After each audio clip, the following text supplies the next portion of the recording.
Ahí está. Bueno, entonces, como les seguía diciendo, entonces acá tenemos, entonces hemos visto lo que era la planificación y la dirección. Y la dirección involucra, ¿sí?, una serie de actividades, ¿sí? Bueno, muy bien. Entonces, ¿qué significan esta serie de actividades? Si yo digo que voy a dirigir, implica también cómo van a ser esas decisiones que voy a tomar. Y esas decisiones se tienen que acordar, ¿sí? Por ejemplo, tenemos la necesidad de abrir una sucursal. Definimos si es oportuno, si no es oportuno. ¿Con quién lo decidimos? Bueno, puede ser con nuestro equipo de trabajo o puede ser que nosotros nos encontremos solos, que sea un emprendimiento unipersonal. Bueno, ahí es mucho más fácil, pero en cierta manera difícil también, porque la decisión uno la toma solo, entonces es bueno siempre dejarse acompañar por otros que tienen experiencia en el mercado o en los negocios, ¿sí? Entonces, la toma de decisiones es muy importante porque es un primer elemento a considerar como el engranaje de la dirección. ¿Qué más dijimos? La integración. Dentro de lo que nosotros llamamos la integración, ¿qué es lo que contamos? Y que las personas normalmente cuando entran en la organización hay un proceso de reclutamiento, selección, inducción, capacitación. Todo esto se da dentro del proceso de integración. ¿Qué dijimos que era la motivación? ¿Se acuerdan que dijimos que la motivación, lo que decía Chavenato, es que la motivación era, por un lado, el impulso que tiene una persona para realizar una tarea? Así, ay, estoy muy motivada para el parcial de Administración 1, por ejemplo.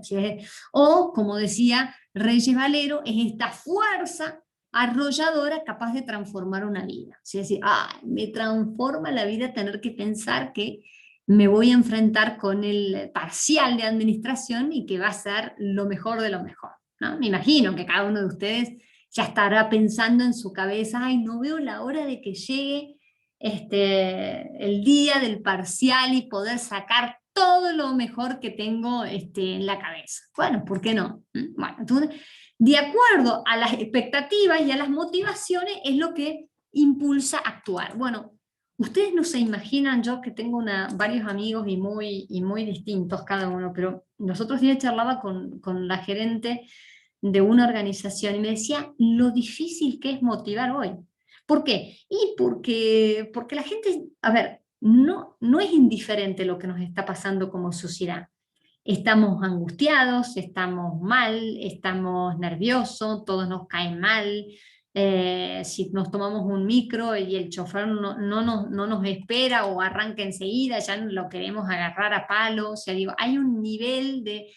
Entonces digo, es muy difícil hoy motivar en un contexto turbulento, pero esta es la tarea del líder, de motivar, ¿sí?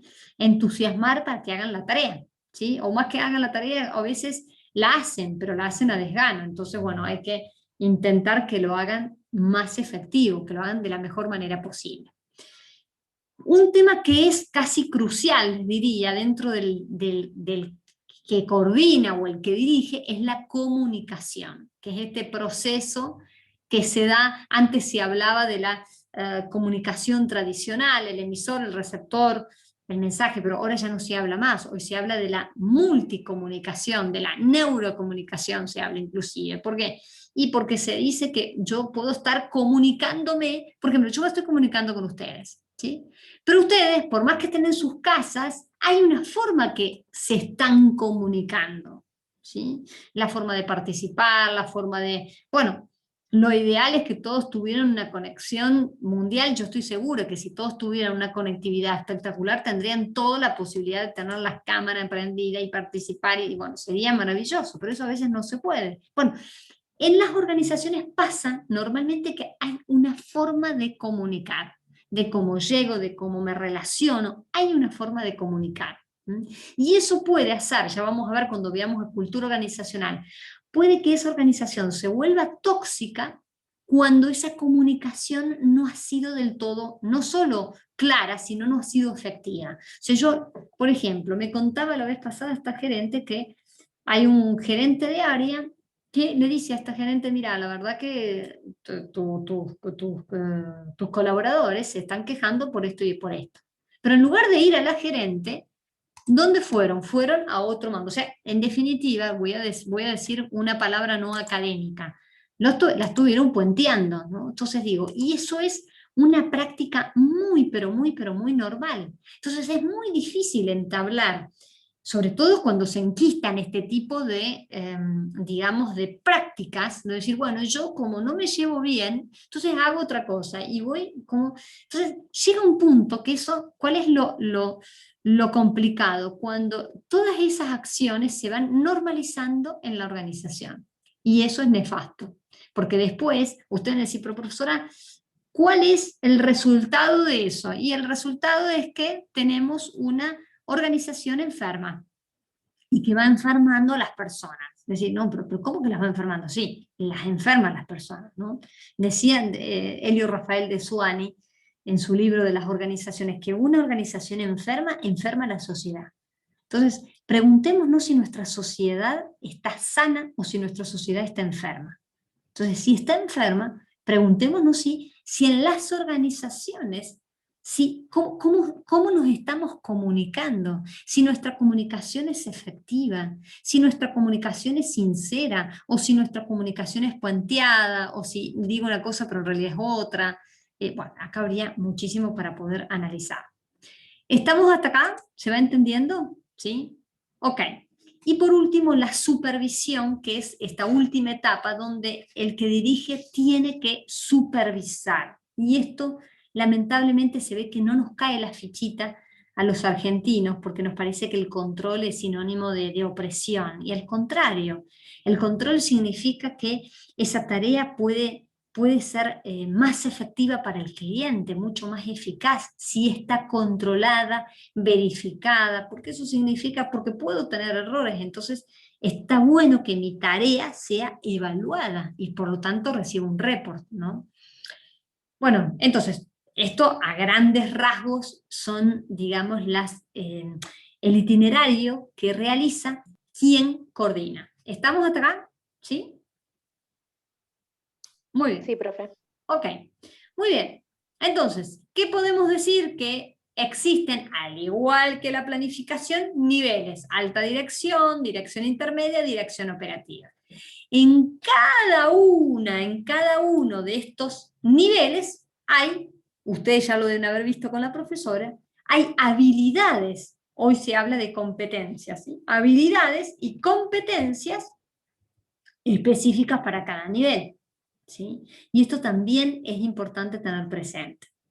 Yo puedo tener la habilidad, pero no la competencia para realizar una tarea.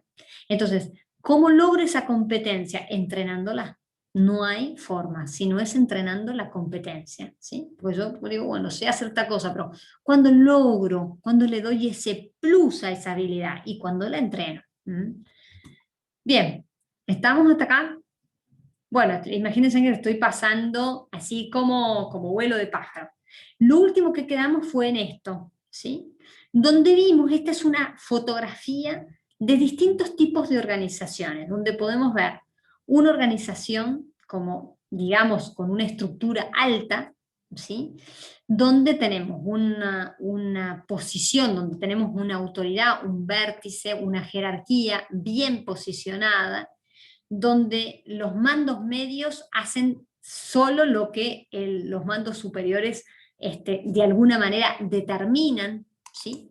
Luego también hay organizaciones que son tipo esféricas, donde cuesta la responsabilidad individual, ¿sí? Donde podemos tener inclusive un comportamiento adocrático. ¿Qué significa adocrático? Donde hay una desdibujación de la autoridad. Bueno, no hay autoridad. Yo me acuerdo, entré a una organización una vez y me dicen en esta organización, digo, quisiera hablar con el referente, el responsable, la autoridad máxima. No, no, acá no tenemos ninguna, era un emprendimiento, ¿no? No, acá no tenemos ninguna autoridad, todos hacemos todo. Bueno, está bien, digo, por un lado yo pensaba, ¿no? En todos estos años, digo, por un lado está bueno que todos hagan todos, pero siempre ante una falencia, ¿quién responde? Ante un daño, ante una, vamos a pensar algo pequeño, no algo grande.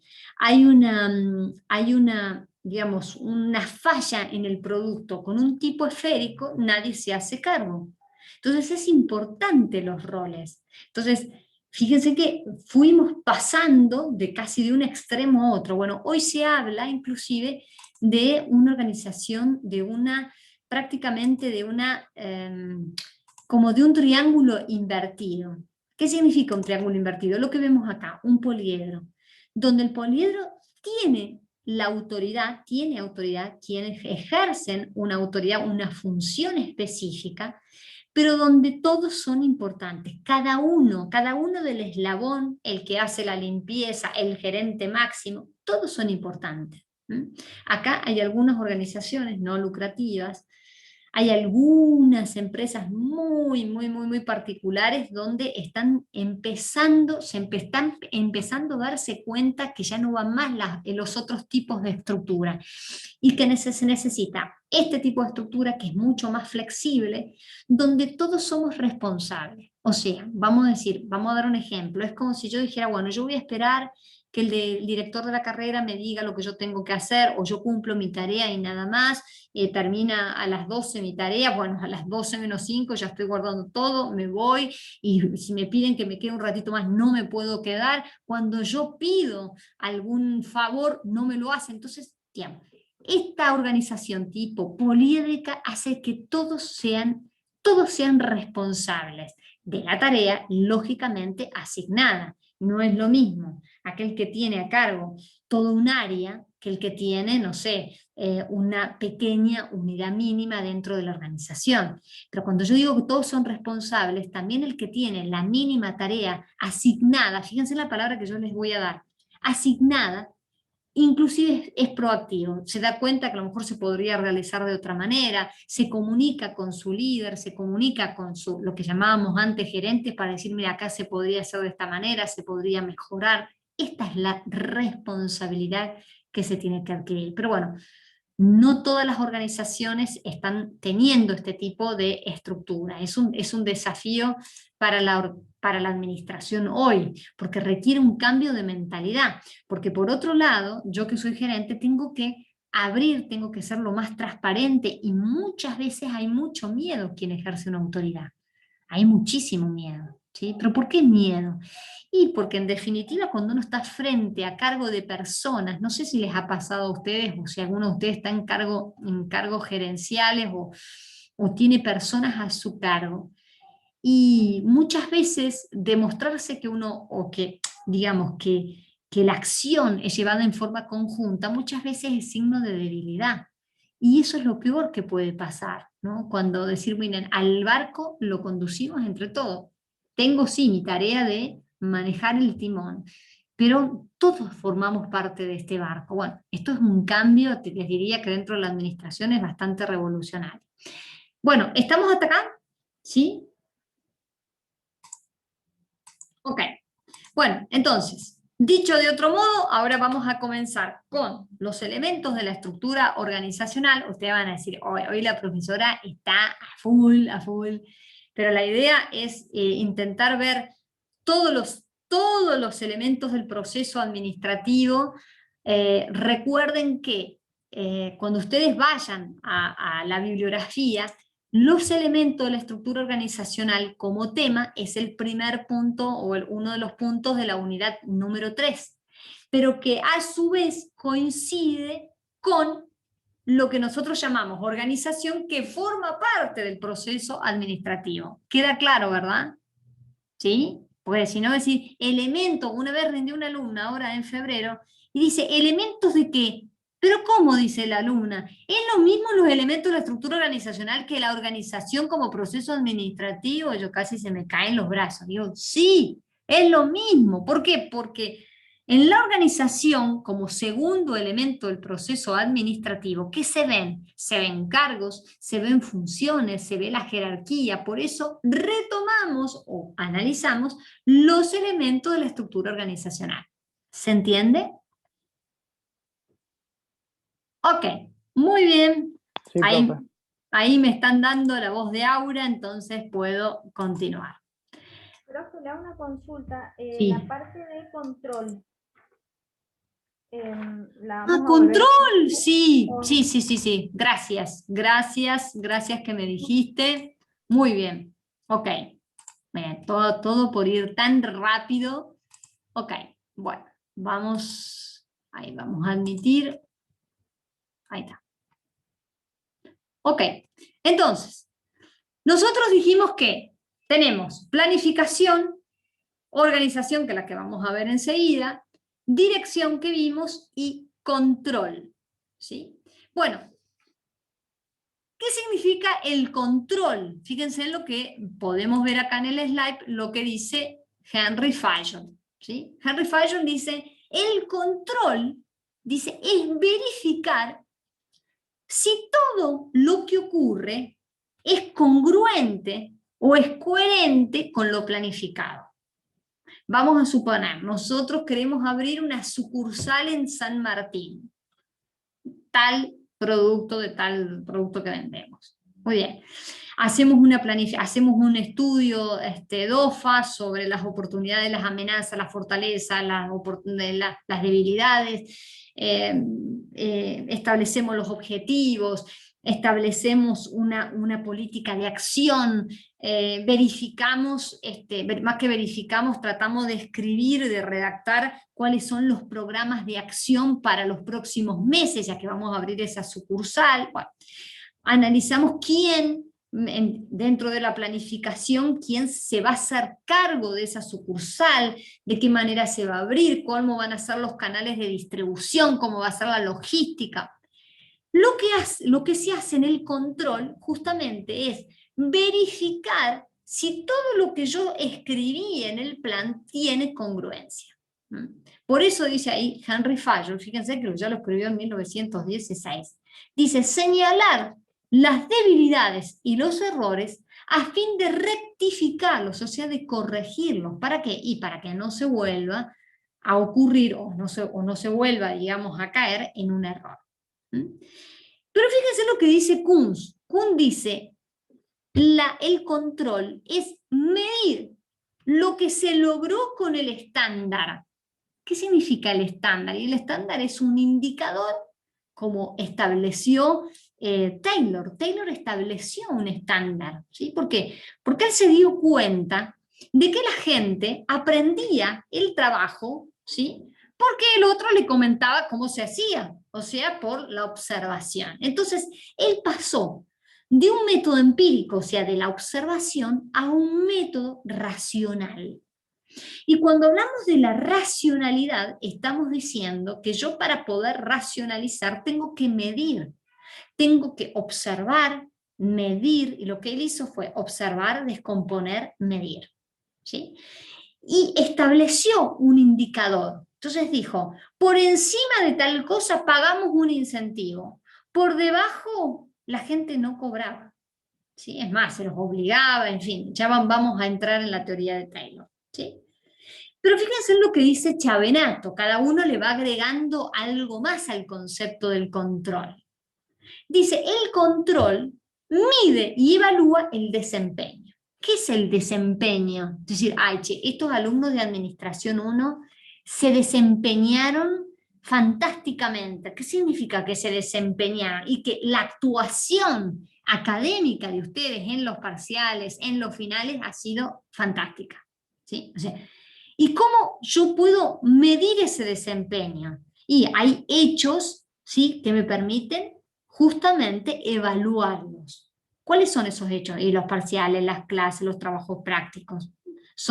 Todo esto son indicadores en los cuales me va a permitir poder medirlos.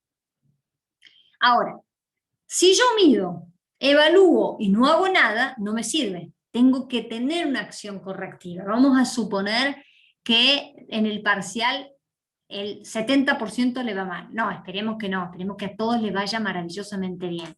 Pero tiene que haber una acción correctiva, ¿se entiende? Porque puede ser a lo mejor una falla, de que a lo mejor faltó explicación, o porque no tuvieron el tiempo necesario para poder estudiar. O sea, siempre tiene que haber una acción correctiva.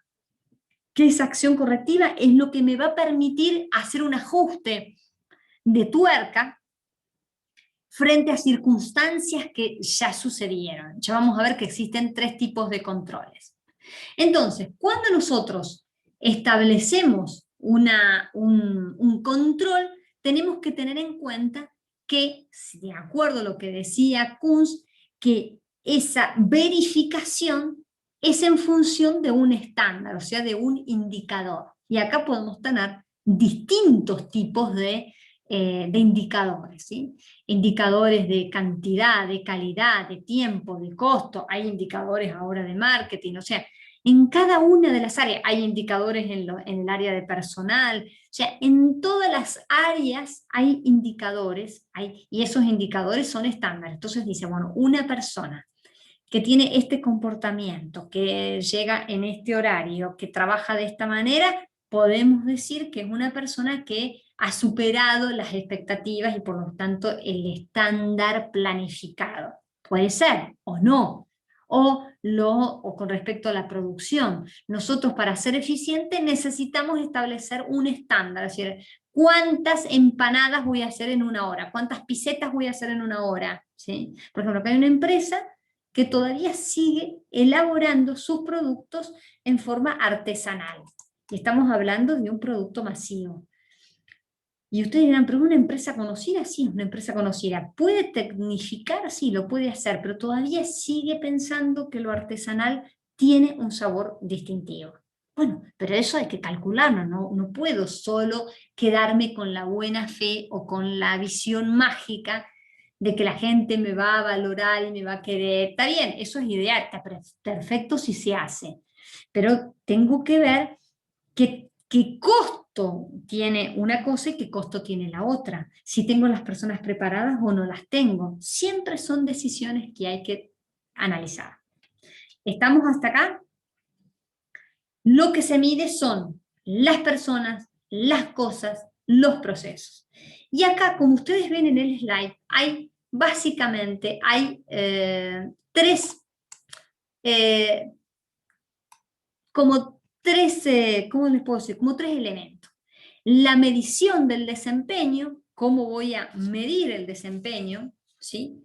Cómo voy a intentar comparar, como vemos acá, el desempeño con el estándar establecido y la acción correctiva. Entonces, la primera cuestión, ustedes dirán, bueno, profesora, pero ¿cómo hacemos para medir? ¿Sí? ¿Qué es lo que tendríamos que medir? O sea, para poder medir, una de las cuestiones básicas es la observación. ¿Sí? No es que uno puede observar de cualquier manera, hay también una forma de poder observar, sobre todo los que hacemos investigación de carácter dentro de las ciencias sociales, nos la pasamos observando. ¿Sí? Porque eso es lo que nos va, digamos, de alguna manera enriquecer nuestro trabajo de investigación y también para futuras correcciones. Entonces, la primera cuestión a la hora de medir el desempeño, yo observo. Yo digo, no, la verdad que los alumnos de Administración 1 son extraordinarios. ¿Y por qué? ¿Qué es lo que te hace decir que son extraordinarios? Y bueno, observo que participan en clase, los trabajos prácticos los hacen a la perfección, observo y lo constato.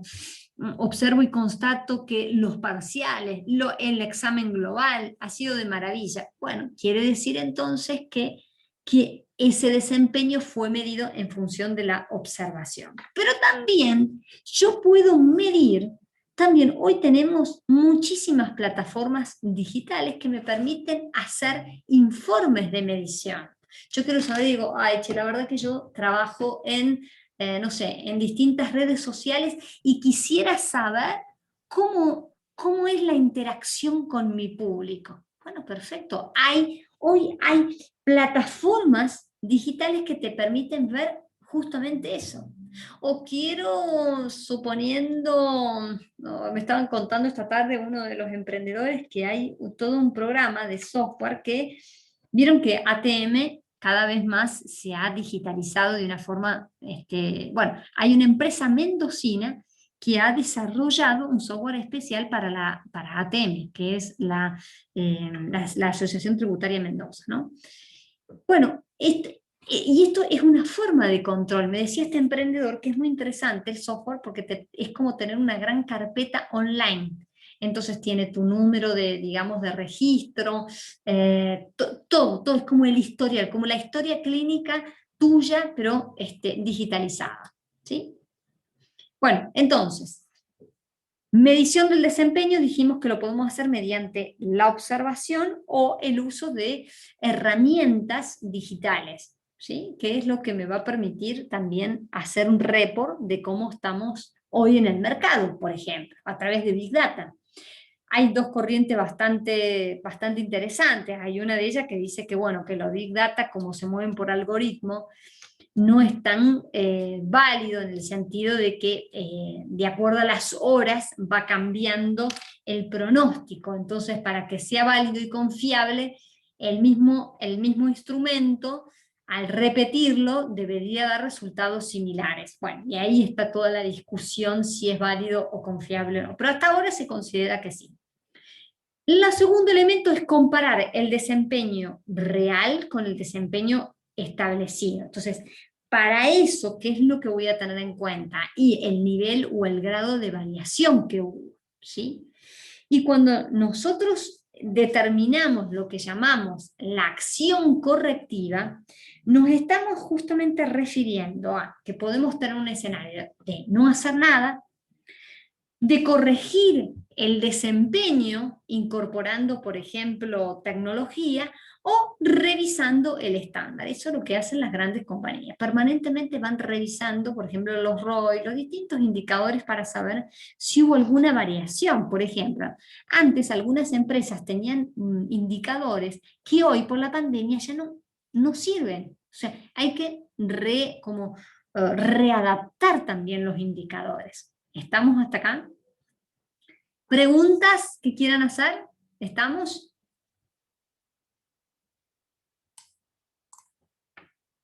Bueno, viendo y considerando de que nadie hace pregunta porque están todos súper concentrados en esto, tenemos que decir entonces como última cosa que existen tres tipos de controles, ¿sí? Un control preventivo, un control concomitante y un control de retroalimentación. ¿En qué consiste un control preventivo? Que el control de tipo preventivo justamente es aquel control donde me va a permitir medir, ¿sí? Medir el resultado, ¿sí? A partir de la escenificación de nuevos escenarios. O sea, es cuando yo digo, che, la verdad que yo quiero abrir una sucursal en San Martín. Bueno, pero un control preventivo significa que yo tengo que, además de haber planificado, tengo que verificar o poner en marcha 2 o 3 escenarios posibles. ¿Para qué? Y porque ante alguna falla yo ya sé cuál va a ser el comportamiento. Este control preventivo normalmente se utilizan para algunas empresas que tienen carácter productivo y donde dicen, bueno, nosotros tenemos esta máquina y sabemos que, digamos, el tiempo de uso, ¿sí? Puede que haya algún desperfecto de acá a 6 meses. Entonces, ya vamos previendo, ya vamos teniendo alguna acción correctiva para que cuando llegue el momento podamos actuar, ¿sí? ¿Qué se hace en Argentina? En Argentina normalmente se trabaja con el llamado control concomitante. ¿Qué es el control concomitante? Y el control concomitante, acá hay algunos de ustedes que sé que trabajan en algunas empresas donde se rompe la máquina y se frena la actividad. Y entonces dice, bueno, ahí nomás, cuando se rompe, ahí se ponen a estudiar y a verificar el caso.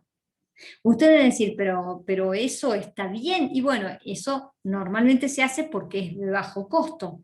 Yo planificar una acción correctiva siempre, sí y solo sí, y no se lo olviden nunca más, tiene un costo. O sea, yo digo, bueno, muy bien, vamos a incorporar esta estrategia. Y si pasa tal cosa, hacemos eso. Bueno, pero ¿qué significa en plata, en términos monetarios, esa acción? Porque después por inventar podemos inventar cosas maravillosas, pero después tenemos que ver si es creíble o no, si es realizable o no. ¿Sí?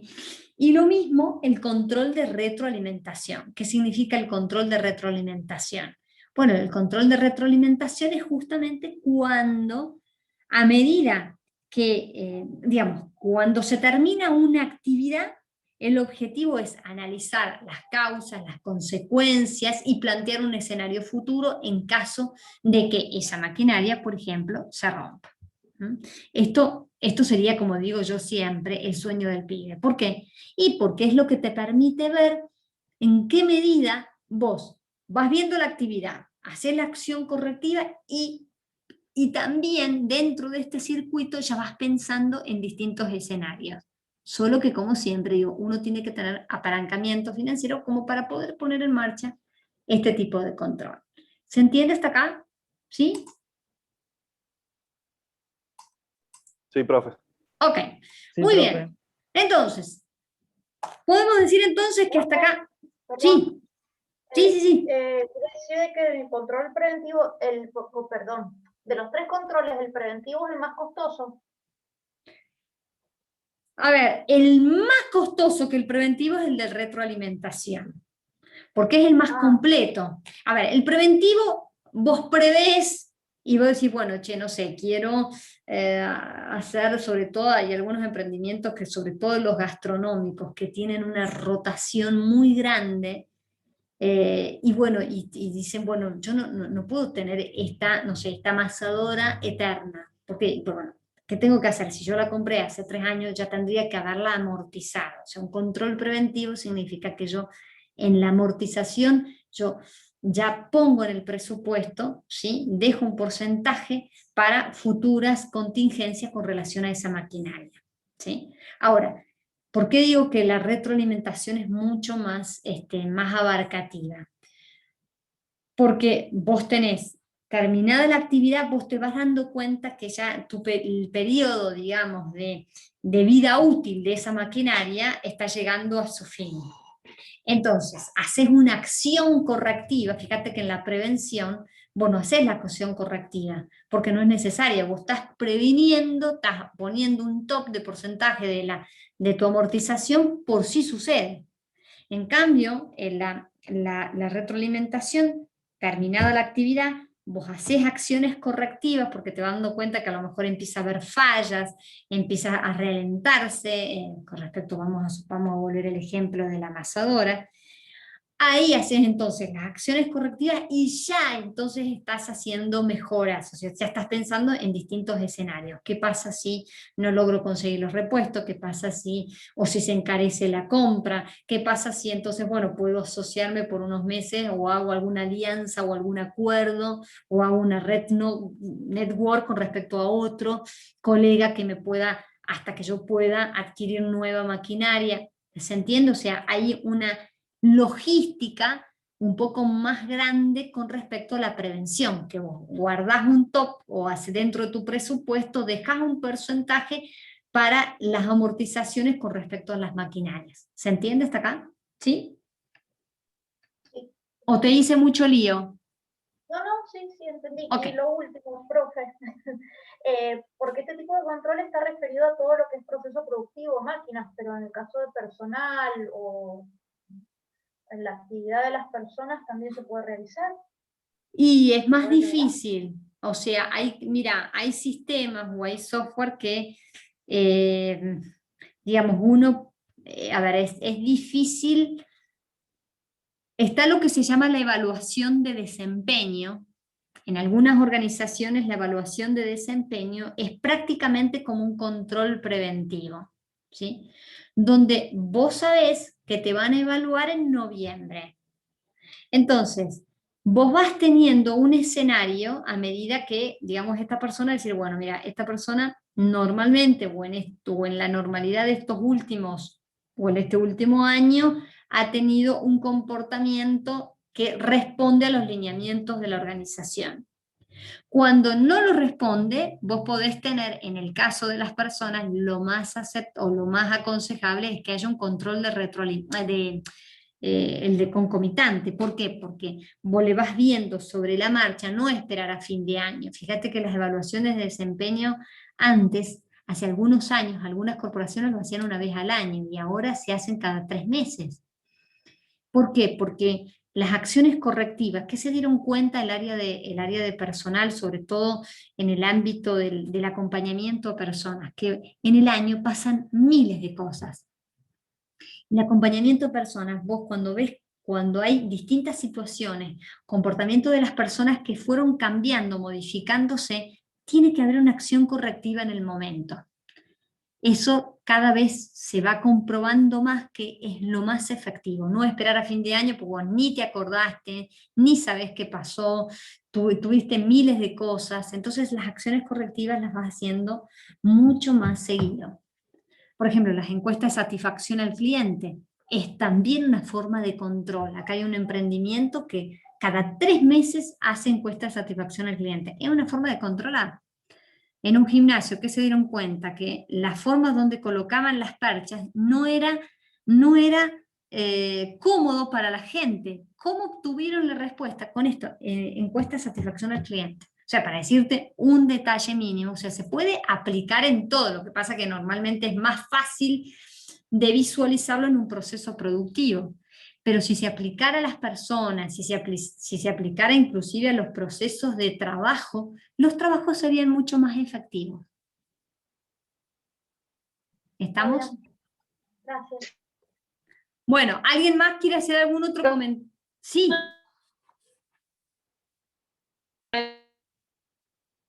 Ah, ¿soy yo o también ustedes no escuchan? Se escucha cortado, profe. Agustina, ¿sabés que se escucha cortado? ¿Ahí me escucha mejor? Ahí está, ahí mejor, sí. Decime.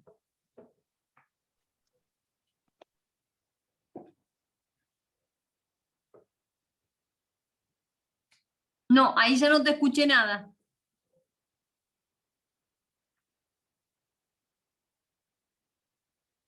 No sé. Profe, bueno, aprovecho, ¿puedo preguntar algo? Dale, dale, dale. Perdón, soplo. Entonces, el segundo, el Concomitante, es concomitante. el que serviría mucho para los bienes de servicios, o sea, como que voy Para controlando sobre para los eso. servicios es ideal. Es Bien, ideal. bien. ¿Por qué? ¿Y qué ejemplo ¿y qué ejemplo para una empresa? No, en ese es como que me quedó, como que se rompe la máquina, paro, veo qué hago, pero no me quedó claro. ¿Vos decís en el concomitante? Se Sí, rompe la máquina y bueno, tenés que ver qué se hace. A ver, hay experiencias hechas que muchas veces cuando se para la máquina se deja de trabajar, entonces a la gente le tenés que pagar igual, porque en realidad si vos no previste antes el arreglo o saber que no, o si no amortizaste un porcentaje dentro de tu presupuesto, sabiendo que las maquinarias tienen una vida útil, a la gente le tenés que pagar igual. Entonces, ¿cómo se hace ahí? Bueno, entonces, hasta que arreglen las cosas, hasta a veces pasa un día, 2 días, 3 días, y a la gente la tenés ahí sin posibilidad de que trabajen, ¿m? En ese sentido. Profesora, yo tengo un caso. A nosotros se nos rompió una máquina el año pasado en plena pandemia. Mm, Estuvimos parados 3 meses y tratar de ubicar el repuesto que venga de Brasil No, no, fue de no, no, terror. Marisol. Marisol, Sí, no. 3 meses, encima, bueno, mira, ahí tres está. meses, 3 meses por un repuesto. Que, que la verdad que esa máquina la sufrimos igual. Igual tenemos 2 líneas más, pero se nos provocó un cuello de botella que trabajábamos 24 horas. Y el costo no me quiero ni imaginar. El costo laboral. Sí, sí, la verdad que fue muy alto, muy alto. Pero bueno, dentro de todo se pudo salir, pero el tema de la demora sin saber que podía llegar a pasar esto. Tal cual, tal cual, tal cual. Le digo, mira Pablo, mira, yo sabía de otro caso, pero nunca me imaginé que eran 3 meses. Bueno, para que veas que la realidad supera la ficción en algunos casos, ¿no? Bueno, entonces, fíjense en esto. Profe, Dale, un sí. segundito. Ahí Agustina le dejó en el chat la pregunta que le quería hacer recién. Ahí está. Ah, gracias, gracias Martín. Dice Agustina. Dice, preguntaba que en el caso de recursos humanos, un control preventivo, ¿podría ser el reclutamiento y selección de personal? Sí, totalmente, totalmente. Miren, esta tarde cuando hablaba con estos emprendedores, decía que este emprendedor, digamos, trabaja en forma asociativa con otros donde desarrolla justamente software para distintas municipalidades de aquí de Mendoza y para ATM. Bueno, es muy interesante porque digamos, en la selección de empresas desarrolladoras de software decidieron quedarse con esta empresa, que eran chicos, digamos, toda gente, digamos, que no eran grandes corporaciones, era un emprendimiento y de acá de nuestra ciudad. Pero ¿qué fue lo que le llamó la atención a estos 2 municipios? Ahora se está intentando de que digamos, que se repliegue, digamos, que se replique, perdón, la experiencia en otros municipios. Es justamente porque la idea de estos municipios es contar con gente competente, digamos, y gente competente y sobre todo personas con calidad humana. Fíjense, o sea, digo, es también una forma de controlar. Yo puedo decir, bueno, yo para mi empresa, como Granix, no sé si conocen las galletitas Granix, pero no entra cualquier persona. Tienen que ser personas que en el reclutamiento se pongan la camiseta desde el primer día. Eso es fundamental, fundamental. O sea, digo, quiere decir que el control se puede hacer siempre, se puede hacer sobre las cosas, sobre las personas, sobre los procesos productivos. Lo que pasa que requiere, a ver, ustedes dirán, pero profesora, ¿cómo se hace? O sea, esto requiere también de una planificación, o sea, el control que vamos a ejercer se debe planificar. ¿Por qué? Y porque si yo digo, bueno, muy bien, fíjate lo que contaba Marisol. Si tardaron 3 meses hasta que viniera el repuesto, hasta que no sé qué, yo digo, si se hubiera planificado, o sea, si hubiera una política preventiva donde digo, a ver, ¿cuántas máquinas tenemos? ¿Cuál es el nivel de amortización que tenemos de las maquinarias? Si tuviéramos una capacidad preventiva también para capacitar al personal, que frente a tales circunstancias, pero eso, preguntémosle a Marisol, requiere de un costo que no siempre el empresario puede hacerlo, porque también controlar es un costo. Entonces, muchas veces se dice, y bueno, vamos andando, acá tenemos la política del vamos andando, porque no tienen todos los medios, y eso también hay que reconocerlo. O sea, ustedes van a decir, profesora, entonces el control también involucra la planificación. Sí. ¿Qué voy a controlar? No, voy a ver si llega tarde, si llega temprano, bueno, eso es un aspecto. Pero después tengo que controlar cómo se hace la tarea. Miren, en una organización ustedes saben que los expedientes de las personas pasados 3 años se rompen. Entonces, ¿qué pasó? Justamente me contaba con evidencia así, bien directa, que esta persona resultó que estuvo fuera de la provincia, ahora volvió, pero como no hay personal, esta persona se tuvo que armar su propia carpeta de antecedentes. Entonces digo, ¿qué tipo de control vamos a ejercer ahí? Y no estamos hablando de una empresa de no sé qué continente, estamos hablando de acá de Mendoza, año 2021. Entonces digo, si nosotros nos diéramos cuenta, administradores de empresas, queridos colegas, que el control es vital, pero que el control no viene de arriba, no viene mágicamente, al control hay que planificarlo. ¿Sí? No solamente voy a controlar que la máquina me funcione, también voy a controlar pero no control para ver si lo hace y estar con el dedo señalador, sino el control porque implica, así lo entendieron los japoneses, ya lo van a ver con la profesora, el sistema de la calidad total, entendieron que era la mejor forma de llegar al cliente. O sea, lo que hizo McDonald's, después podemos estar de acuerdo o no, pero es una forma de que ellos previamente controlan todo el sistema productivo, desde la persona, desde el personal del mes, le entregan el premio, pero es una forma de controlar que la tarea sea efectiva. ¿Se entiende hasta acá? ¿Sí? Ok. Sí, profe. Sí, sí, profe. sí. Ok, buenísimo entonces. Entonces, ahora con toda la furia, yo sé que por ahí estamos ya hace una hora, pero vamos a intentar ahora pasar a los elementos de la estructura organizacional, ¿sí? Como el último tema dentro del proceso productivo, pero no proceso administrativo, pero no se olviden que es un tema también de la unidad 3. Bueno, entonces, ¿estamos listos? Vamos a comenzar entonces con el elemento de la estructura organizacional. Y si tienen duda, me van preguntando, no hay problema. Acá.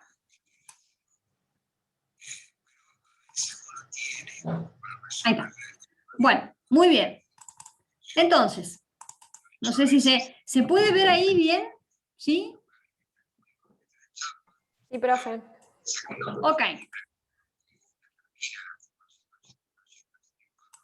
Bueno, entonces, ¿cuáles son? La primera cuestión que nos tenemos que preguntar cuando armamos la estructura organizacional es esta serie de preguntas, o sea, si tenemos la posibilidad de dividir las tareas. Ustedes saben que Taylor hizo algo maravilloso. ¿Qué fue lo que hizo Don Taylor? Don Taylor descubrió que todas las actividades estaban enmarcadas en tareas, ¿sí? Y que todas las tareas, ¿sí?, estaban enmarcadas, vamos a repetir esa palabra, en un cargo. O sea que el cargo es un conjunto de tareas, ¿sí? Y las tareas son actividades. Los cargos están dentro de lo que llamamos una sección, o sea, un conjunto de cargos. Y un departamento es un conjunto de secciones. Entonces, ¿cuáles son las preguntas a la hora de nosotros tener una organización? Si decimos, bueno, muy bien, queremos vender pizzas, queremos vender empanadas, queremos vender, no sé, lo que sea, ¿sí? Queremos vender, no sé, un servicio, un desarrollo de software, por ejemplo, lo que sea, ¿sí? ¿Cómo van a estar divididas las tareas? ¿Sí? Esto es muy importante. ¿Por qué? Porque en esa división de la tarea me va a decir, según dice el autor Richard Bach, que la división de tareas me va a permitir verificar la función que cada una de esas tareas tiene, ¿sí? Y ver su grado de efectividad, ¿sí? Luego, esas tareas, ver cómo están conectadas con los departamentos, qué relación tiene con una cadena de mando, qué control, hasta dónde llega mi control. O sea, si mi control es todo un área, o no tengo la posibilidad de tener áreas, entonces controlo lo que puedo. Fíjense lo que yo voy diciendo, ¿sí? Pero porque esto sucede en las prácticas. Nosotros enseñamos la teoría ideal, pero después llegamos al emprendimiento, que ves al emprendedor que corre de acá para allá, ves que tiene que pagar los impuestos, que tiene que, bueno, ver cómo trabaja el colaborador, ver cómo, o sea, no da abasto. Entonces, por eso es importante a la hora de decir, che, yo tengo habilidad para emprender, o emprendo porque no me queda otra situación. Son dos escenarios distintos. Si emprendo porque es lo mejor que me pudo haber pasado, porque estoy cumpliendo mi sueño, o si yo emprendo porque no me queda otra, bueno, a un cierto punto tengo que hacerme estas preguntas, porque si no termino mal, ¿sí? O sea, yo en el 99% de los emprendedores que he acompañado y que acompaño en todos estos años, me doy cuenta de que esto es clave. Entonces decir, no, profesora, pero si esto es lo mismo la tecnicatura, pero es básico, ¿sí? Es básico y muchas veces no se toma conciencia. Entonces, vamos a comenzar a determinar algo que ya lo decía Midver en 1985, ¿sí? Donde él escribió un libro muy maravilloso, es más, sería bueno que cada uno lo tenga, así como libro de cabecera. Él escribió un libro, en 1985, que era La estructuración de las organizaciones. Y vamos a comenzar diciendo que es una estructura. ¿Qué es una estructura organizacional? O sea, cuando nosotros hablamos de una estructura, ¿qué es una estructura? Y es como un conjunto de tareas formales donde esas tareas van a estar asignadas a personas y a departamentos. Él pensó en este gráfico, Midver, y él decía que toda organización tiene un vértice estratégico, un núcleo operativo, una tecnoestructura, una línea media, y un staff de apoyo. Yo le voy a decir esto básico porque habría muchísimo por analizar, pero no vamos a llegar con el tiempo, ¿sí? Entonces, ¿qué decía? Que en el vértice el vértice estratégico, ¿qué es lo que se desarrolla? Bueno, ahí es donde se da la alta dirección, ¿sí? Es como que de ahí, fíjense, se desarrolla la planificación estratégica, de ahí se desarrolla la visión, la misión. El punto contrastante es el núcleo operativo, que es la base de la organización, es donde los trabajadores, los colaboradores llevan a cabo la acción que el vértice estratégico planificó, ¿sí? Muy bien. Luego tenemos la tecnoestructura, por ejemplo, el departamento de administración, el departamento de comercialización, que van a estar muy de la mano con la línea intermedia, que son los mandos medios, ¿sí? ¿Por qué? Porque la tecnoestructura son áreas muy, muy específicas, mientras que la línea intermedia, o la línea media llamada por Midver, tenía que ver con la parte más de producción, o sea, con el desarrollo del negocio, diríamos con palabras actuales. Luego tenemos el staff de apoyo.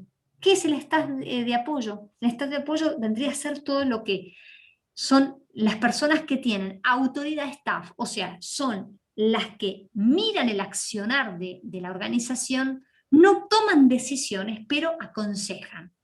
Sí acompañan, dice, che, mira, si van a tomar esa decisión, y fíjate porque esto nos va a traer un perjuicio bastante grande, nos van a hacer juicio, revisemos acá la normativa, fijémonos, o sea, es el que de alguna manera va a tener como las antenas preparadas ante cualquier eventualidad. Eso sería la tecnoestructura. Y él, en 1985, hablaba de la ideología.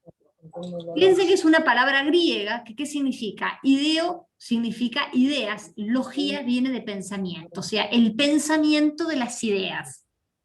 ¿Y qué significa cultura? El conjunto de creencias, valores, que van a estar compartidas por toda la organización, ¿sí? Chicos, yo les voy a pedir, porque si no tengo que dejar de compartir, fíjense en cada uno, por favor, revisen los micrófonos, porque si no me resulta muy difícil dar la clase y hay un ruido permanente, ¿sí? A ver, vamos a dejar un minutito de compartir, porque seguramente el alumno o la alumna está... Aquí está. Ok. Bueno. Okay. Entonces, ¿qué podríamos decir entonces de lo que decía Midver? Él decía entonces que la ideología era esta cultura compartida, vivida, sufrida, gozada por todos los miembros de la organización. Ya vamos a ver qué sucede cuando en una organización una cultura, ¿sí?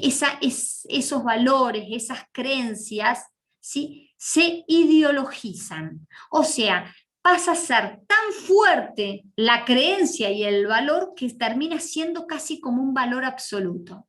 ¿Sí? Esto puede ser hasta inclusive nocivo para esa organización o para una sociedad.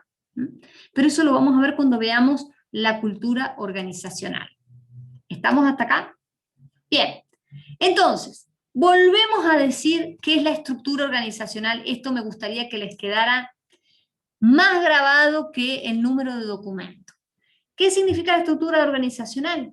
Que es un conjunto de tareas donde esas tareas van a estar divididas, agrupadas y coordinadas.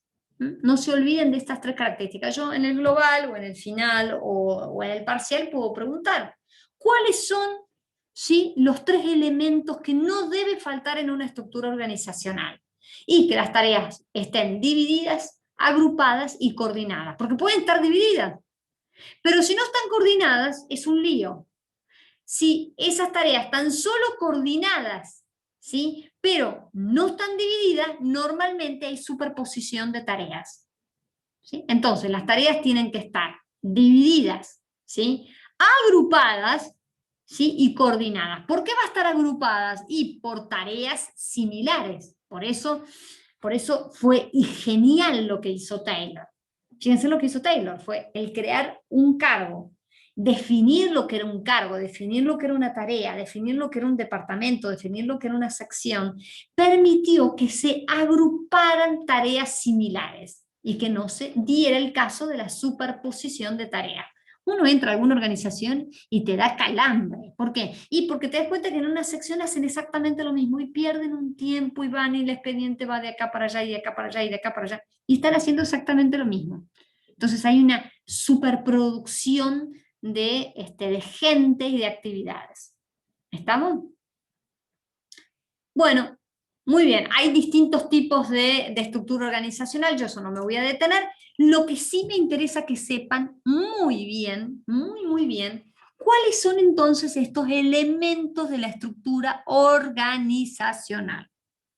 ¿Cuáles son?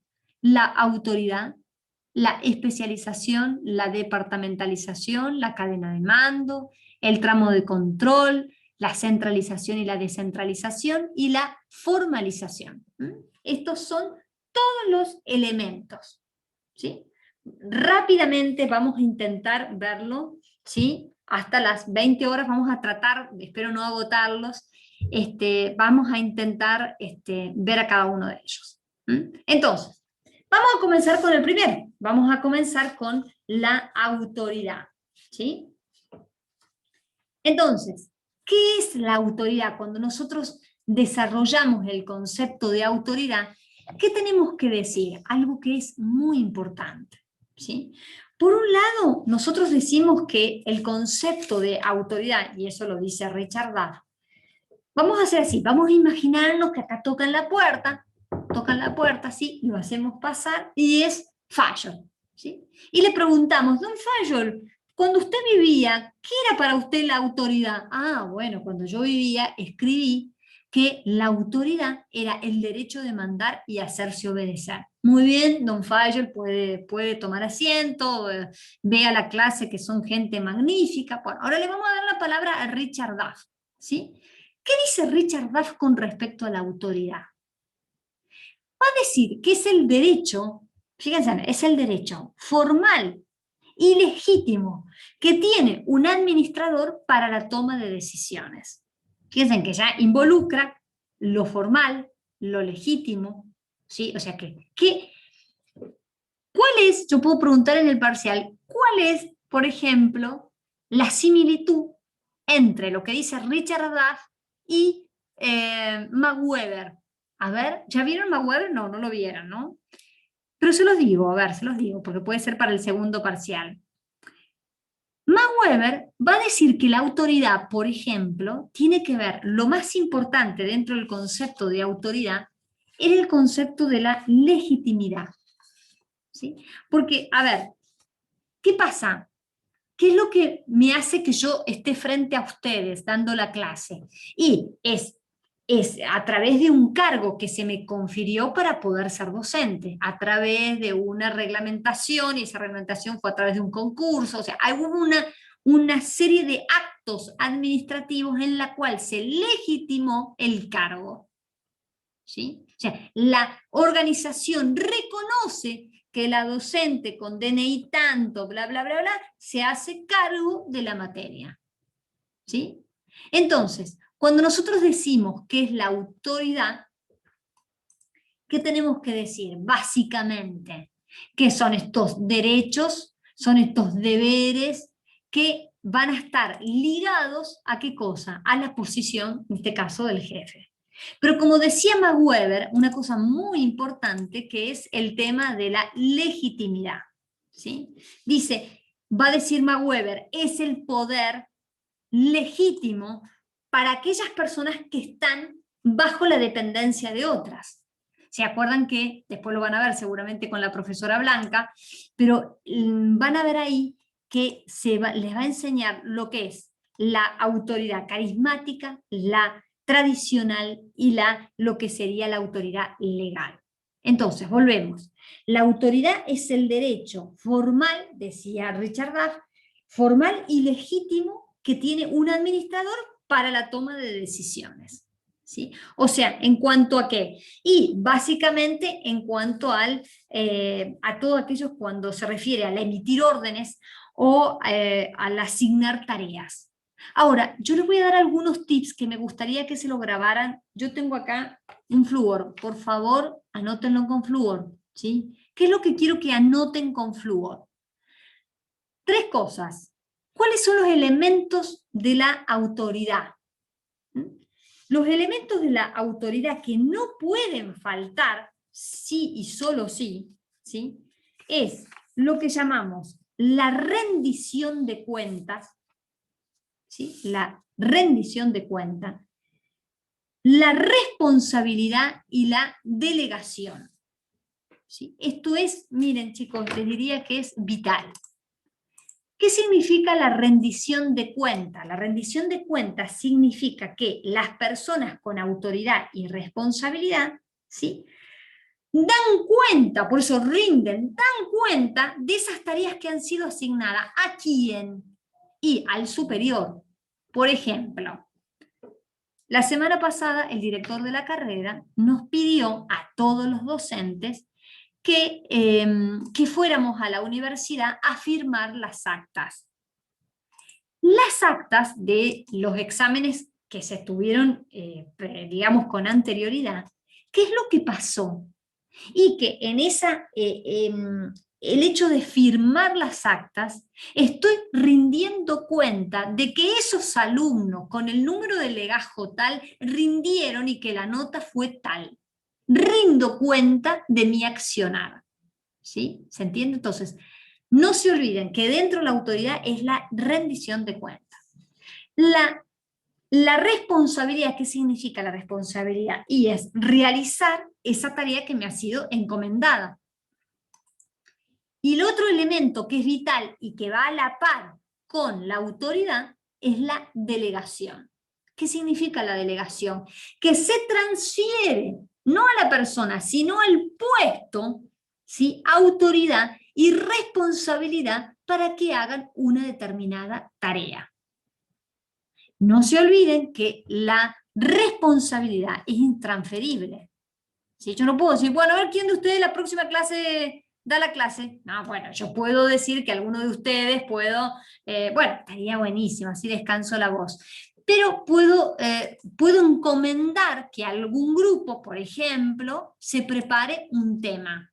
Podría ser, pero siempre teniendo presente esta rendición de cuenta, porque a lo mejor ustedes dicen, bueno, la administración no sirve. No, tengo que ver o verificar que la tarea que se le ha sido encomendada, que era preparar la clase, la preparen con responsabilidad. ¿Se entiende? ¿Hasta acá?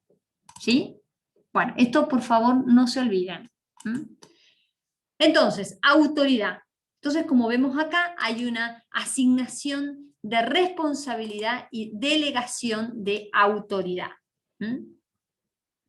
Ahora, dentro de lo que es la autoridad, otras cosas que es muy importante tener presente y que no quisiera que se lo olviden, es que tenemos que saber que podemos tener una autoridad de línea, una autoridad de staff y una autoridad funcional. La autoridad de línea siempre cumple un principio escalar. ¿Qué significa? Y, por ejemplo, nosotros con la profesora Blanca respondemos a una autoridad de línea. ¿Cuál es nuestro jefe inmediato superior? El director de la carrera. ¿Cuál es el director, el jefe inmediato? Perdón, voy a tomar agua. ¿Cuál es el inmediato superior del director de la carrera? El decano. ¿Cuál es el inmediato superior? Bueno, y así se va subiendo en escalafón, ¿sí? Entonces, hay una autoridad en línea, de acuerdo a esa cadena de mando, ¿sí? Hay una autoridad staff, por ejemplo, que haya otro director de la carrera que ayude o que de alguna manera esté dando algunas claves, o por ejemplo, la secretaria académica tiene una autoridad staff, ella toma decisiones, tiene una autoridad en línea sobre algunas temáticas y tiene una autoridad de staff en otras, solamente aconseja, puede decir, no tiene injerencia, puede decir lo que cree conveniente para la organización, ¿sí? Y una autoridad funcional, por ejemplo, el director de la carrera tiene autoridad de línea y una autoridad funcional, porque está supeditada a su función. Yo, por ejemplo, con relación a ustedes, tengo una autoridad funcional. ¿Cuál es mi función? Y mi función es dar clases de consulta, enseñar todas las veces que sea necesario, tomar los exámenes, tomar los parciales. Esa es la autoridad funcional. Ahora, yo no les puedo ir a tomar parcial de cálculo financiero, porque no está dentro de mi función. ¿Está claro hasta acá? Es muy importante que quede claro que el cargo tiene una extensión, hay una función, ¿sí? La función es un límite, es decir, bueno, ¿cuál es tu función? Y de acuerdo por lo cual me contrataron. Fíjense que los grandes juicios es por esto, porque hay unos líos, porque nadie entiende. Uno le pregunta a la persona, sí, pero ¿por qué te contrataron? Y bueno, me contrataron para secretaria. ¿Y qué hace? No, preparo café, a veces limpio. Yo tuve una alumna que le pasó eso. ¿Y qué hace? No, y además a veces tengo que ir a pagar las cosas al jefe porque él no llega. Entonces, le pagaban como administrativa, pero tenía que limpiar, tenía que... Digo, ¿eso estaba en el manual de funciones? No, pero profe, lo que pasa es que lo tengo que hacer porque si no me echan. O sea, la gente se mueve por miedo y eso no debería pasar. ¿Estamos hasta acá? Sí, profe. Ok. Sí, La profe. especialización. ¿Qué pasa con la especialización? El segundo elemento de la estructura organizacional. Bien, nos quedan 15 minutos, así que voy a tratar de ir lo más velozmente, lo más rápido. Bueno, la especialización. ¿Qué significa la especialización? Es el grado en el cual, como dice acá, las tareas, ¿sí?, se han dividido. O sea, la especialización, algo tan vital que descubrió también, o sea, ya estaba, pero se aplicó en la ciencia de la administración con Taylor. Él se dio cuenta que las personas, los operarios especializados, ¿sí?, ¿cuál era el resultado de la especialización? Y se disminuía el costo de aprendizaje, básicamente, ¿sí?, y se lograba que la persona adquiría una competencia, diríamos con palabras actuales, sobre una determinada tarea. Entonces, ¿qué sucede? Que en la especialización hay una continuidad en esa tarea, hay una repetición y continuidad, ¿sí? Esta especialización, ¿por qué se da? Y muchas veces se dan porque, a veces porque son organizaciones que son grandes, entonces la especialización ayuda a que haya, digamos, una mayor cualificación en las tareas. Muy bien. Vamos al tercer elemento, niveles y tramos de las organizaciones. Entonces, fíjense lo que dice acá, ¿no? Dice, los niveles organizacionales existen, esto por favor también con flúor, ¿sí? ¿Qué es lo que sucede? Dice, los niveles organizacionales existen porque hay un gran número de personas que puede supervisar con eficacia. ¿Qué significa esto? Significa que las personas, ¿sí? No sé por qué no puede entrar Juan Rodríguez, porque lo estoy admitiendo cada 2 segundos, no sé. Bueno, entonces, ¿qué sucede? Sucede que en una organización uno puede tener distintos niveles, y esos niveles, ¿de qué va a depender? Y va a depender de la cantidad de personas que yo puedo supervisar. ¿Y eso de qué va a depender? Y va a depender de la magnitud, ¿sí? De la magnitud de la organización, ¿sí? ¿Por qué? Porque podemos encontrar, fíjense, un tramo amplio o un tramo estrecho. Vamos a ver si lo encuentro acá. A ver, acá, a ver, acá. Fíjense en esto. Acá tenemos un tramo de control largo. Fíjense acá el tramo de control largo. Un tramo de control largo tenemos pocos niveles. Ustedes ven, fíjense en que acá hay un nivel donde está el casillero hacia arriba, ¿sí? Vamos a ver si no me lo deja, no me lo deja pintar, bueno, no importa. Ustedes tienen el casillero de arriba, después tienen los casilleros que están en, digamos, intermedios y los casilleros de abajo, ¿sí? Normalmente esto se refiere a lo que se llama a una estructura plana de la organización, ¿sí? Entonces, donde dice, los supervisores se ven obligados a delegar. ¿Y por qué? Y porque miren a esta persona que está en el medio. Tiene a toda la línea inferior bajo su cuidado, por decirlo de alguna forma. Entonces, esto se hace imposible, ¿sí? Se deben establecer, como dice ahí, políticas claras, porque después esa misma persona tiene que tener muchas personas a su cargo. Entonces, nos encontramos con organizaciones con una estructura plana. ¿Sí? Bueno, ¿cuál es digamos, la desventaja de contar con este tipo de estructura? Y la desventaja es que pierde capacidad para poder controlar. Y porque es imposible. Fíjense lo que ha pasado este año. Menos mal, bueno, está buenísimo, han entrado muchísimos alumnos, pero no tenemos ayudantes de cátedra, no tenemos, entonces es difícil. Pues a mí me hubiera encantado revisar los trabajos prácticos de cada uno de ustedes, por ejemplo, y esto es una cosa que no lo pudimos hacer, pero acá se demuestra, y eso que la organización como universidad es una estructura, digamos, más bien alta, pero los mandos inferiores se han vuelto, o la carrera de administración se ha vuelto una estructura plana, ¿sí? Bien, ¿estamos hasta acá? Ahora, fíjense en esto, un tramo corto, fíjense que es al revés, un tramo corto tiene muchos niveles, un tramo largo tiene pocos niveles, es al revés, recuerden esta regla, tramo corto, muchos niveles, tramos largos, tiene pocos niveles. ¿Cuál es la ventaja de tener un control, digamos, una estructura alta o con tramos cortos? Y que el control es mucho más efectivo, porque las personas que uno tiene a cargo son pocas con relación al ejemplo anterior, ¿sí? Hay o debería haber, una comunicación mucho más fluida. Ahora, ¿todo es color de rosa? No. ¿Por qué? Porque el otro riesgo que puede pasar es que muchas veces en la práctica este tipo de organizaciones, ya vamos a ver un caso que se llama Esto no va más, donde el gerente de un área se involucraba demasiado en el gerente de una de las áreas. O sea, el gerente general se involucraba en una de las áreas. Entonces, claro, esto tiende a pasar.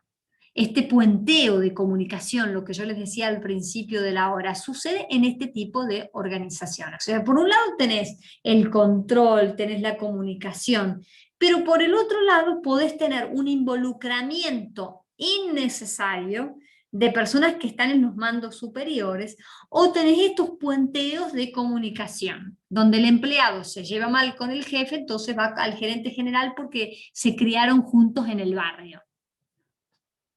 Para decir un ejemplo, ¿sí? ¿Estamos hasta acá? Entonces, hemos visto autoridad, especialización, cadena de mando. La cadena de mando, no se olviden que la cadena de mando tiene que ver básicamente con la línea de autoridad continua, ¿sí? Esa es la cadena de mando. El tramo de control, en cambio, se refiere a la cantidad de niveles que una persona puede supervisar. ¿Estamos hasta acá? ¿Sí? ¿Preguntas que quieran hacer? A ver acá en el chat. Sí, totalmente, Agustina. Totalmente es mucho más costosa. Ella pregunta si es más costosa la estructura piramidal. Sí, sí, porque no te olvides que cada cuadradito que vos ves acá en el slide, ¿sí? Es una persona, y una persona con un cargo. Y ese cargo no le podés decir, a no ser que estés trabajando con una organización no lucrativa. Pero normalmente, ¿qué es lo que sucede? Y sucede que vos le tenés que pagar, ¿sí? Y esa persona no es lo mismo pagarle al gerente general, al gerente de área, al encargado de área o al que cumple una tarea más operativa. ¿Se entiende? Pero bueno, hoy, por ejemplo, ¿qué se dieron cuenta muchas de las organizaciones? Muchas de las organizaciones se dieron cuenta con la pandemia que podían eliminar el mando medio. Entonces eran estructura, acá hay una en particular, una empresa cordobesa que digamos que se extendió en todo el país, se dieron cuenta que con la pandemia les vino bárbaro que cada uno de los gerentes se quedaran en su casa y la organización se quedó la gerencia general y la línea operativa. Están los supervisores, están los supervisores y la línea ya operativa. Y se va eliminando todo lo que son los mandos medios. Entonces ahorraron en gente, digamos, en lo que es la infraestructura. Bueno, también acá Agustina pone el nombre de una organización, también. ¿Estamos hasta acá? ¿Sí? ¿Preguntas? Entonces, repasemos. Autoridad, especialización, cadena de mando, tramo de control. No se olviden, el tramo de control entonces implican la cantidad de personas, ¿sí? que una persona puede supervisar. ¿Sí? Hasta, en realidad, cuando uno está hablando de los tramos de control, está diciendo hasta dónde llega. ¿Cuál es el límite de mi autoridad? ¿Estamos hasta acá? Bien. Ok. Bueno, otro elemento, yo les voy dejando los otros, digamos, todo lo que son las características para que ustedes después lo vean en su casa y si hay alguna duda me consultan. Yo recuerdo, si realmente el parcial se llega a pasar, no se olviden que los días miércoles yo doy clases de consulta, entonces digo aprovechen la hora esa que yo estoy a disposición. Ustedes me escriben, me dice profesor, porque normalmente se publica en la fanpage de la facultad. Bien. ¿Alguien quería hacer alguna pregunta? ¿No? Yo quería saber sobre la bibliografía de la parte de control que vimos hace un rato. Mira, ahí el tema del control lo vas a ver en la bibliografía de Richard Duff, ¿sí? Richard Duff está todo, yo ahora no me recuerdo si es el 8317, 83, bueno, después vamos a corroborar, pero está todo ahí, fíjate que ahí se ve los elementos de la estructura organizacional y el proceso administrativo, así que lo podés ver de ahí sin ningún problema. Gracias. No, por favor. Bueno, entonces, otro elemento de la estructura organizacional es el grado de centralización. ¿Sí? ¿Qué significa el grado de centralización? Que podemos encontrar que una organización está centralizada o descentralizada. ¿Qué significa que está centralizada? Que la autoridad se concentra en los niveles más altos, ¿sí? Y que no existe o que hay muy poca delegación de esa autoridad, ¿sí? O sea, dijimos que repitamos algo para que quede súper claro. La autoridad, la responsabilidad es intransferible. Lo que yo voy a delegar, tanto la autoridad como la responsabilidad, es el puesto, no las personas. ¿Se entiende, verdad? Es decir, yo le encomiendo a uno de ustedes para que haga una determinada tarea. Le encomiendo. Le estoy asignando, ¿sí?, esa tarea para que esa persona lo haga responsablemente. ¿Cómo voy a darme cuenta que lo hace responsablemente? Porque lo hace en tiempo y en forma, porque lo hace efectivo, porque lo hace eficiente, porque lo hace eficaz y bla, bla, bla, bla. ¿Sí? Entonces, ¿cuándo decimos que es una organización centralizada? Cuando la autoridad se concentra en los niveles más altos. ¿Cuándo decimos que una organización es descentralizada? Caso contrario, ¿sí?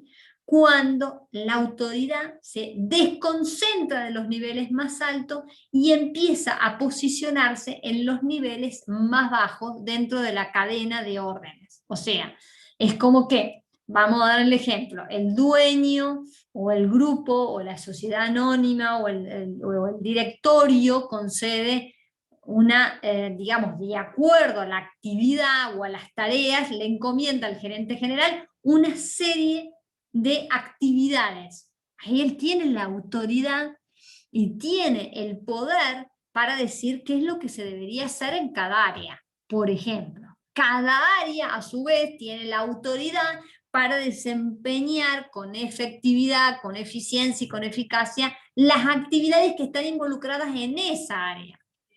Ahora, ustedes me van a preguntar, pero profesora, ¿cómo hacemos para dividir? ¿Se acuerdan cuáles eran los elementos fundamentales de la estructura organizacional? ¿Cómo hacemos para dividir, agrupar y coordinar? Bueno, para poder dividir, agrupar y coordinar, se necesita un manual de funciones. ¿Por qué? Y porque en el manual de funciones voy a determinar qué es lo que necesito para mi empresa. Y que no va a ser lo mismo que una que otra. ¿Sí? ¿Estamos hasta acá? ¿Por qué? Porque en ese manual de funciones me va a determinar cuáles son las tareas específicas que tienen las personas que ocupan ese puesto en particular. ¿Estamos? ¿Sí? Muy bien. Ok. Bueno. Vamos a la departamentalización, a ver si esto ya lo vimos, grado de centralización, acá está. Bien, ¿qué significa departamentalizar? Departamentalizar significa agrupar y coordinar tareas. ¿Sí? Agrupar y coordinar tareas. Existen distintas formas de poder, de alguna manera, departamentalizar. ¿Cómo departamentalizo? Fíjense en que uno de las claves que desarrolla Fayol fue no solo el proceso administrativo, sino el área funcional. ¿Qué significa? Él desarrolló lo que era el departamento, el área de marketing, el área de producción, el área de finanzas, el área de administración. ¿Sí? Bien, entonces, uno puede departamentalizar por funciones, ¿sí? Vamos a ir acá, ya vamos a ver enseguida. Departamentalizar geográficamente, departamentalizar por producto, departamentalizar por cliente, departamentalizar por proyecto, departamentalización. Podemos tener muchísimas formas de departamentalizar. ¿Por qué? Porque departamentalizar significa dividir, agrupar y coordinar las tareas. ¿Estamos hasta acá? Entonces, vamos a ver ahí, yo voy a pasar rápidamente, a ver ahí, les dejo las ventajas y las desventajas de cada uno de los tipos de departamentalización, porque esto es muy fácil, ustedes lo pueden ver. Este es el ejemplo típico de la departamentalización funcional. Normalmente cuando se departamentaliza, ¿qué es lo que se tiene en cuenta? La jerarquización, o sea, que significa la disposición de las funciones de una organización. ¿Sí? ¿Por qué? Y porque va a estar ligado el rango, va a estar ligada la importancia que tiene esa actividad, ¿sí?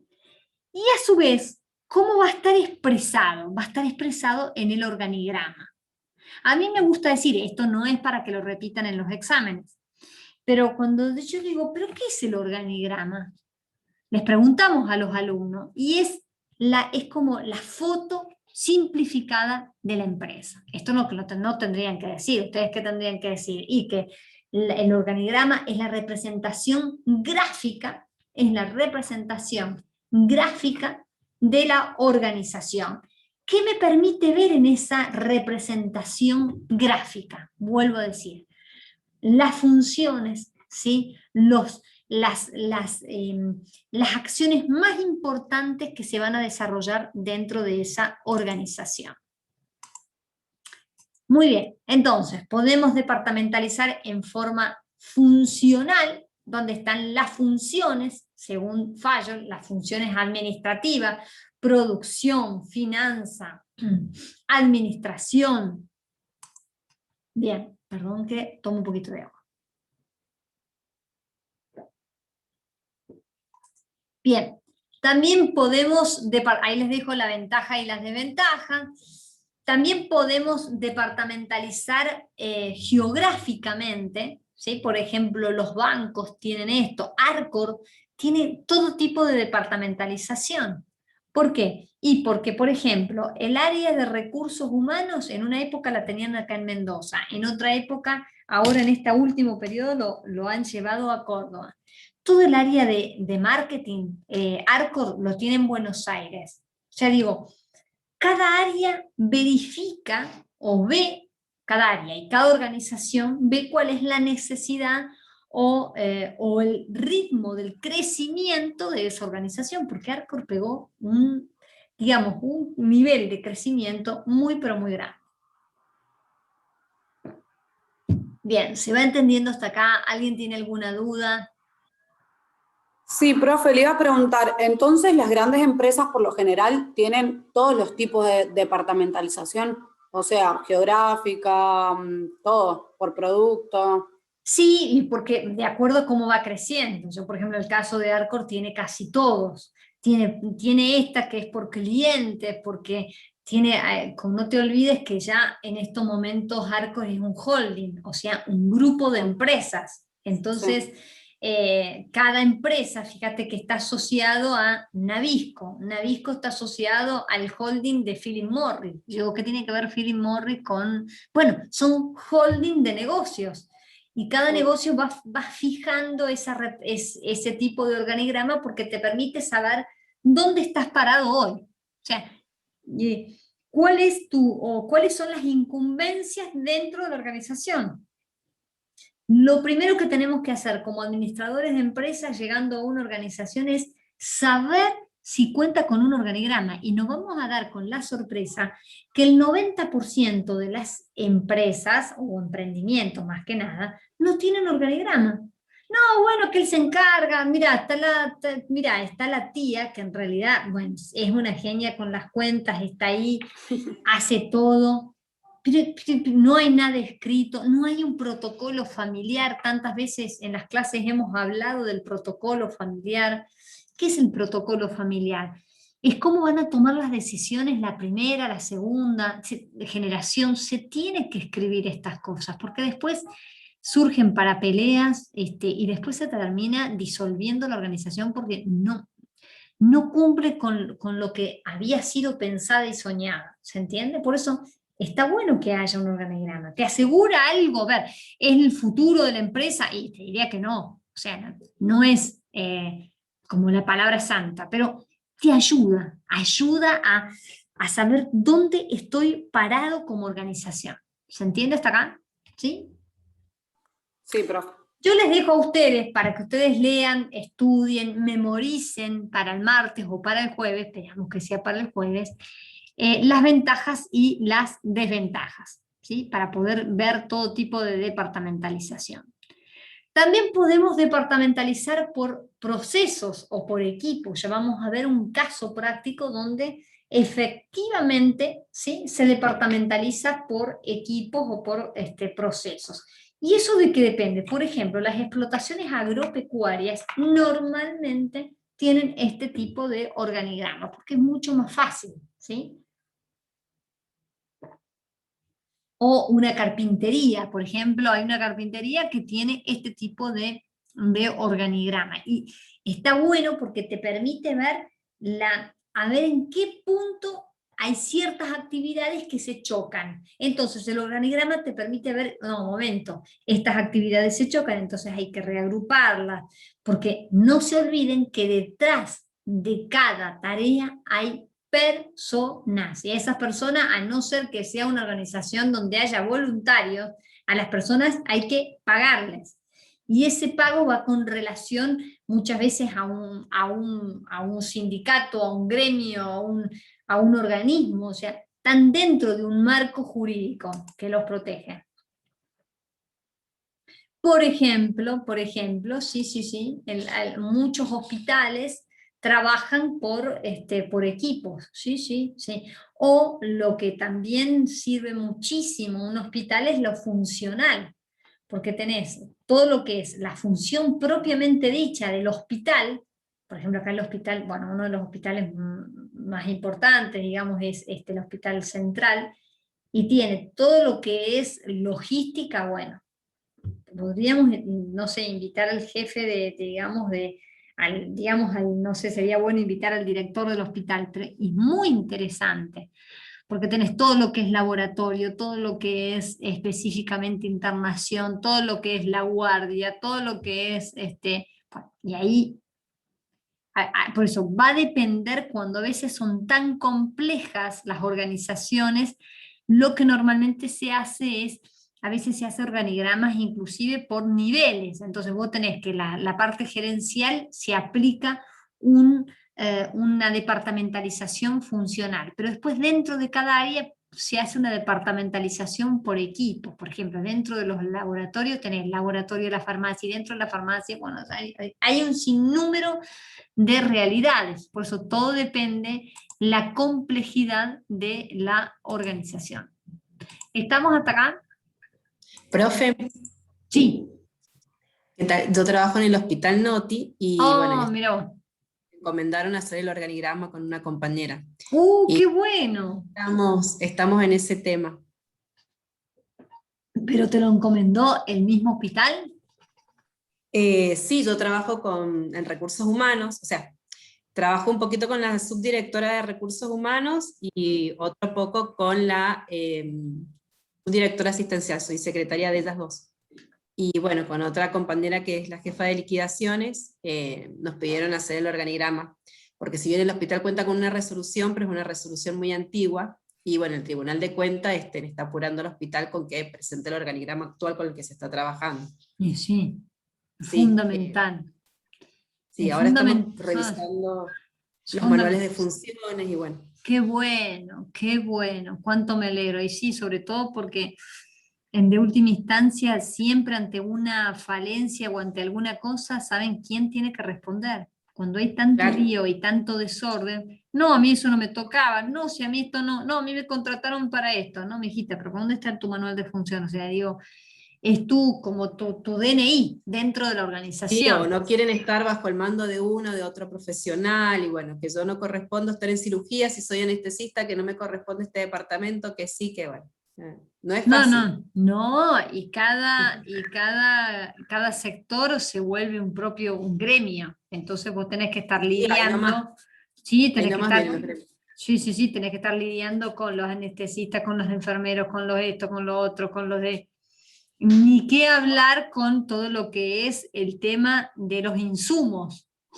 Y ahí es, como digo yo, el agujero negro de la cocina. O sea, digo, porque yo digo, bueno, no sé por qué, todavía no me explico cómo grandes hospitales no tengan curita. Digo, ¿pero qué pasa si vienen partida y de repente no hay curita? O sea, digo, no es una cosa, pero digo, falta esto, o sea, digo, por eso digo, si ahora yo bien no estoy en el tema, pero sé que hay como un sistema nuevo que se llama el sistema Comprar, que maneja el gobierno, que eso lo hace la oficina de compra, la gente de compras, y va todo por pedido. Si bien el Noti, al ser descentralizado, puede tomar muchas más decisiones y puede hacer muchas más rápida la compra de insumos que los centralizados, pero va todo por el sistema Comprar. Y por ahí tardan muchísimas cosas, o muchas cosas tienen que ir, se tienen que presentar a licitaciones. Entonces hay medicamentos que no se puede esperar en una licitación, tienen que salir rápido. Pero bueno, sí, todavía tiene el Estado mucha burocracia con Y esos tipos también con los, perdón porque esto no lo sabía, y también con los remedios oncológicos. No, de esos, o sea, eso es lo que, a ver, uno por ahí sabe porque recibe quejas, ¿no? De la gente que va, que por ahí no hay, o si bien se maneja todo con el sistema comprar, por ahí hoy en día hay droguerías que han como, se han asociado o han cambiado por ahí las cadenas de mando, digamos. Entonces, por ahí eso está tardando un poco, pero siempre el hospital cuenta o trata de poner el dinero, ir a buscarlo donde esté el medicamento y después, bueno, se hace todo el circuito, pero eso lo hace todo el departamento de compras. Pero sí sé que por ahí no se han conseguido medicamentos acá en Mendoza y bueno, se han traído de Buenos Aires, de Córdoba, porque lo primero que se trata es, bueno, de suplir la situación en la que está el niño y después, bueno, la otra parte, pero por lo general los medicamentos oncológicos están. Por ahí es más lío por ahí con las obras sociales y bueno, ese es otro. No me quiero ni imaginar. Bueno, muchos éxitos para la Gracias. conformación del organigrama y después, bueno, si hubiera alguna duda, con mucho gusto podemos colaborar, porque yo siempre digo que los hospitales, como las escuelas, son nuestros actores fundamentales en la sociedad. Y esto debe servir no solo para tu práctica profesional, sino porque después es un desarrollo local. Es decir, no, ¿por qué tiene que ver el organigrama con el desarrollo local? No, tiene que ver. Porque si funciona efectivamente un hospital, esto hace que la vida circule mejor, digamos. Entonces, bueno, Tal cual. muchos éxitos, ¿eh? Y gracias por Gracias. compartir.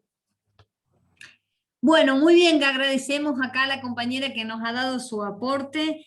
¿Se está entendiendo el tema? ¿Sí? ¿Hay alguien que quisiera hacer alguna otra aclaración, alguna...?